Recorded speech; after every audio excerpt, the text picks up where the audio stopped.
members of the goal demonstration team will simultaneously exit the aircraft to form one of the many formations possible to achieve while in free fall.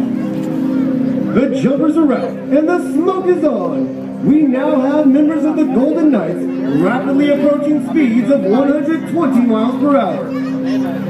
The initial part of the formation is called the base, and it forms quickly as the initial jumpers fly their bodies together while interlocking their arms and legs to form the nucleus of the formation. The next couple months, we're doing my background investigation. The remaining jumpers set up slightly above and outside of the formation awaiting the team leader's call. At 9,000 feet, the team leader waves his arms, signaling the outside jumpers to fly to the base. As they fly closer and closer together, they use their hands, arms, and shoulders as flight controls. At 5,000 feet, the team leader waves his arms, signaling the outside jumpers to perform our bomb burst maneuver. This is our salute to all of you attending today's show. And there you have the high-flying black and gold of your United States Army Parachute Team, the Golden Knights.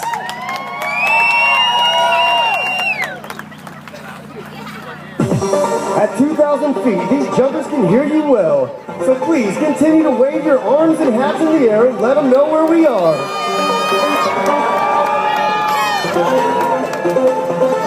As you may have guessed, these jumpers are faced with a unique situation, a traffic jam in the sky. They must gain vertical separation in order to allow for individual approaches into the target area.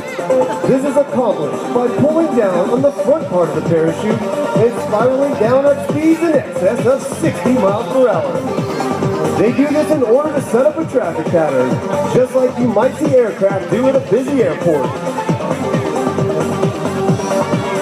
The parachutes used by the Golden Knights are flexible wing gliders. Constructed of a lightweight ripstop nylon material, these parachutes have an inherent forward airspeed of 22 miles per hour.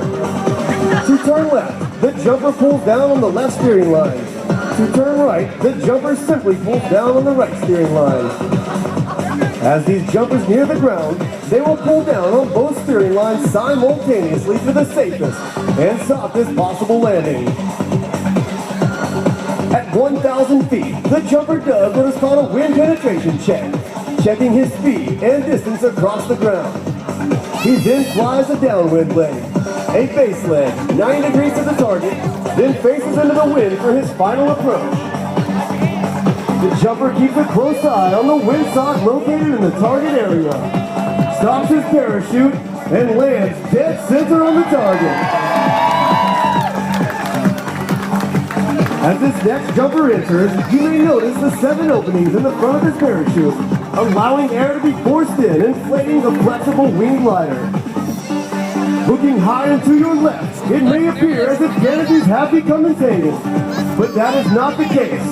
These jumpers are performing a facet of the sport known as canopy relative work. With the advanced aerodynamic design of these ram air parachutes, it is actually possible to fly one canopy right into the hands of another jumper without adversely affecting its flight characteristics.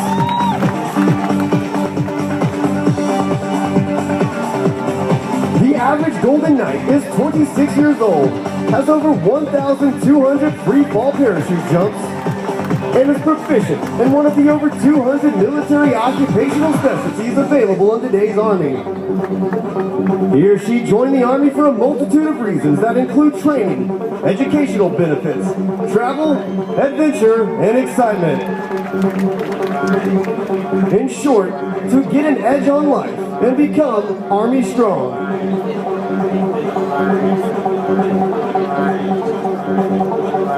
Unlike military jet teams, the United States Army Parachute Team is comprised of mostly non-commissioned officers. The 89 men and women of the Golden Knights come from various jobs throughout the Army to serve 3 years on one of the 5 major sections of our team. As the last 2 jumpers into the target area, you'll notice the tail of the parachute curling under, slowing the jumper's forward speed while reducing the rate of descent. We have all boots on ground.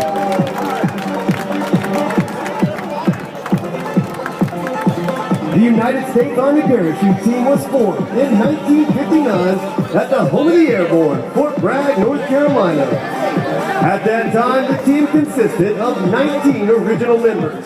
Each was selected to assist in the development of modern parachuting techniques, to provide world-class competition parachutists, and perform live aerial demonstrations in support of armed public relations and recruiting.